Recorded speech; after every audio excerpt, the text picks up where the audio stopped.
ایک قوم تھی جس کا نام عاد تھا۔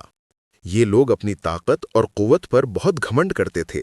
یہ لوگ کہتے تھے، ہم سے زیادہ طاقتور کون ہے؟ اللہ نے عاد کی طرف انہی میں سے ایک نبی بھیجا، حضرت ہود علیہ السلام۔ ان کا کام تھا اپنی قوم کو اللہ کی طرف بلانا۔ حضرت ہود علیہ السلام نے کہا، اے میری قوم، اللہ کی عبادت کرو، اس کے سوا تمہارا کوئی معبود نہیں۔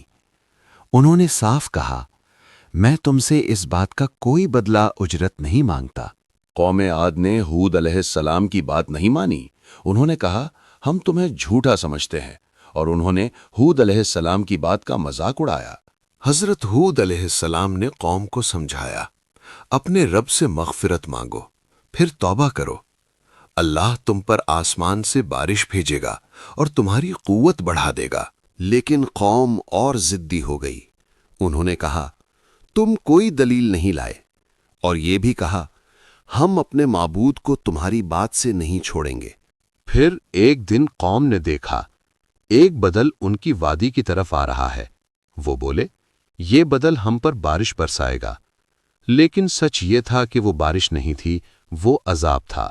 اللہ نے فرمایا، یہ وہی چیز ہے جس کے لیے تم جلدی مچا رہے تھے، تیز ہوا جس میں دردناک عذاب ہے۔ پھر وہ ہوا آئی جو رکتی نہیں تھی۔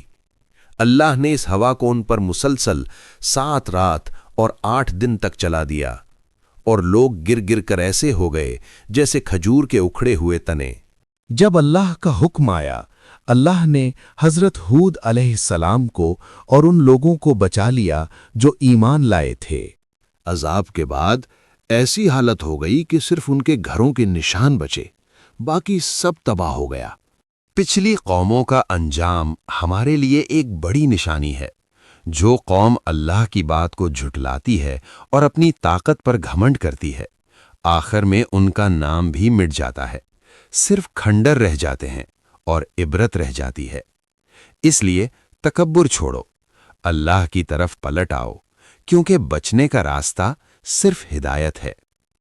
اگر آپ کو یہ سبق پسند آیا، کامنٹ کرو عبرت۔